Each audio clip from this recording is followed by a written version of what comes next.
Hi hello నమస్తే అందరికీ నా పేరు నరేష్. ఆసరా చేయూత పెన్షన్లకు సంబంధించి మనకి కొత్తగా 2.5 లక్షల మందికి పెన్షన్లు ఇస్తామని ప్రభుత్వం ప్రకటించింది. దీనికి సంబంధించి మొన్న సీఎం రేవంత్ రెడ్డి గారు ప్రారంభం కూడా చేశారు. అయితే కొంతమందికి డౌట్స్ ఉన్నాయన్నమాట. మనకు పూర్తి స్థాయిలో లబ్ధిదారుల అకౌంట్ ఎప్పటి నుంచి పడతాయి అనే క్వశ్చన్స్ కొంతమంది అడుగుతున్నారనమాట. అయితే మనకి ఈ ఆగస్టు 31 తారీఖు వరకు దరఖాస్తులు తీసుకునే సమయం అయితే పెట్టారు. ఈ ఆగస్టు 31 తర్వాత మనకి దరఖాస్తుల పరిశీలన ఎంక్వైరీకి 2 వారాల టైం పడుతుంది. తర్వాత ఇంకో 10 రోజులు జిల్లా రాష్ట్ర స్థాయి అధికారుల ఆమోదానికి ఇంకో 10 రోజులు, టోటల్గా ఒక నెల రోజులు టైం పడుతుందని కూడా ప్రభుత్వం నుంచి ఒక వార్త అయితే వచ్చిందనమాట మొన్ననే. అయితే మనకు సెప్టెంబర్ కాకుండా అక్టోబర్లో లబ్ధిదారులు ఎంపికైన ఈ పరిశీలనలో ఎంక్వైరీ చేస్తారు కదా, ఎంపికైన లబ్ధిదారుల అకౌంట్లో అక్టోబర్ నుంచి పడే అవకాశం అయితే ఉంది పెన్షన్లు. అయితే పెన్షన్లు మనకు ఆల్రెడీ తెలిసిందే, ఈ ఏడు రకాల కేటగిరీ వాళ్ళకే ఇస్తున్నారు. వృద్ధులు కాదు, వితంతువులు, ఒంటరి మహిళలు, చేనేత కార్మికులు, గీత కార్మికులు, ఫైల్ ఏరియా, సికిల్ సెల్ వ్యాధిగ్రస్తులు వీళ్ళకే పెన్షన్లు ఇస్తున్నారు. మరి అక్టోబర్ నుంచి అయితే మనం వెయిట్ చేయాల్సిందే. కానీ అర్హత గల వారు చాలామంది ఉన్నారు.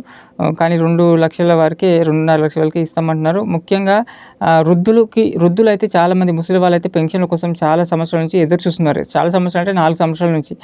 పోయిన సారి కేసీఆర్ ఇచ్చినప్పుడు చాలామంది పెన్షన్లు మిస్ అయ్యారు రకరకాల కారణాల వల్ల. కొంతమందికి పెన్షన్లు వయసు అర్హత ఉన్నప్పటికీ పెన్షన్లు రాలేదు. వాళ్ళు ఈ ప్రభుత్వం వచ్చి నుంచి చాలా పెన్షన్లు ఎప్పుడు ఇస్తారు, ఎప్పుడు ఇస్తారని ఎదురు చూసారు. మొన్న ప్రకటించినప్పుడు కూడా మాకు పెన్షన్లు ఎప్పుడు వస్తాయేమో అని కూడా ముఖ్యంగా ఎదురు చూస్తున్నది వృద్ధులే అనమాట. వృద్ధులకి చాలా అవసరం ఆసరా పెన్షన్లు అంటేనే. వృద్ధులు టాప్ ప్లేస్లో ఉంటారు కదా కానీ వాళ్ళకి అన్యాయం చేయడం చాలా ఆశ్చర్యంగా ఉంది. పెన్షన్ లిస్టులో వాళ్ళని చేర్చకపోవడం చాలా విచిత్రంగా ఉంది ప్రభుత్వం. మరి అంత ముఖ్యంగా వాళ్ళకే కావాలి కదా పెన్షన్ అనేది. 2,000 చాలా ఆసరిగా కేసీఆర్ పెట్టింది కూడా పెన్షన్లు ఫస్ట్ లిస్ట్‌లో ఫస్ట్ ప్లేస్‌లో వృద్ధులే ఉంటారు. ఇప్పుడు చాలామంది ఉన్నారు. ఈ 7 కేటగిరీల కంటే కూడా పెన్షన్లు అవసరమైన వాళ్ళు, ఎదురు చూసిన వాళ్ళు పెద్దవాళ్ళే ఉన్నారు.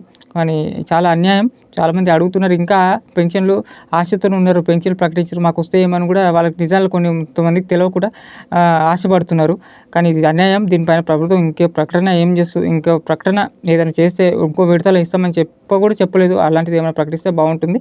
మరి ఇది అప్డేట్స్ పెన్షన్లకు సంబంధించి కానీ మిగతా సంక్షేమ పథకాలకి సంబంధించి ప్రజలకు అవసరమైన ఇన్ఫర్మేటివ్ వార్తలు వస్తూనే ఉంటాయి. ఉన్నట్టు ఎప్పటికప్పుడు. ప్లీజ్ సబ్స్క్రైబ్ చేయండి, లైక్ చేయండి, షేర్ చేయండి. హైప్ అని ఉంటుంది, హైప్ కూడా చేయండి. ప్లీజ్ సపోర్ట్ చేయండి. మరో వీడియోతో, మరో అప్డేట్తో మరి కలుస్తాను. Thank you.